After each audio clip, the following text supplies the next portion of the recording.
not like this world, number one, is we live by faith and not by fear.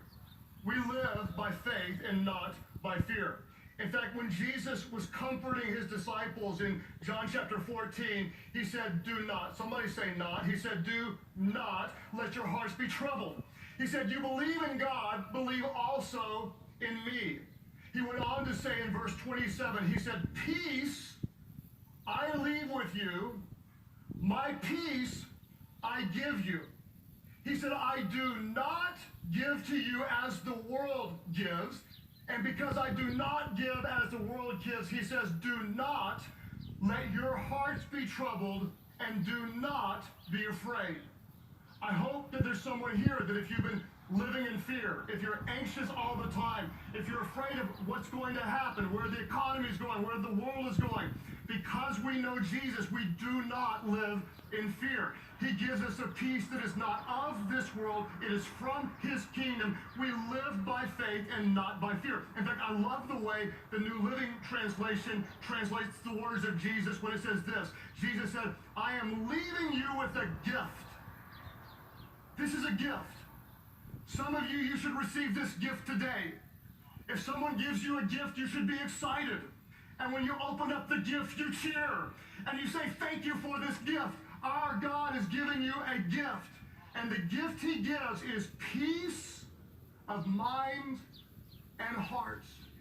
When the rest of the world lives in fear, we open up the gift from our God. Peace of mind and peace of heart. A peace that is not anything this world would understand. It's a peace that only comes from heaven. Jesus says the peace I give is a gift the world cannot give.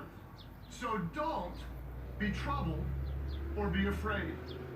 I hope you'll understand that God is not sitting in heaven doing the one-handed clap. Boom! I didn't see this coming. Oh my gosh, I didn't see the virus coming. I mean, I was so distracted by the U.S. politics with the election, I didn't even see this coming. I mean, it's kind of brewing in China, and I wasn't looking over there, and now it's all out of control. I don't know what to do. God is not panicked. He's not taken aback. He is not surprised. He is not afraid. We have to remember that our God is always faithful. He's always in control. Our God is good. Our God has a plan. Our God will never leave us. He will never forsake us.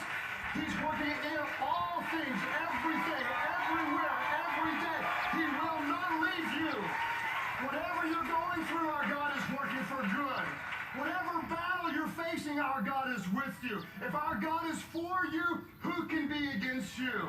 Our God is present and he is always good. We, as followers of Jesus, we live by faith and not by fear.